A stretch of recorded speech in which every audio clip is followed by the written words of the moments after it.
ઝાલોદ તાલુકાના વરોડ ખાતે વિશ્વ આદિવાસી દિવસની ઉત્સાહભેર ઉજવણી કરવામાં આવી।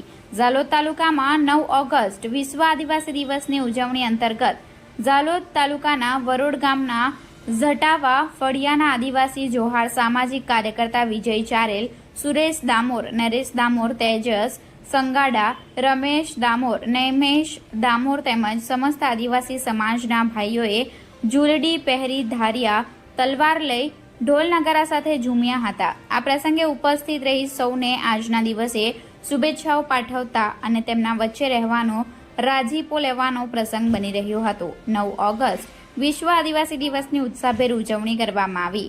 Reporter Dipesh Chauhan, Gujarat crime news, Dahod.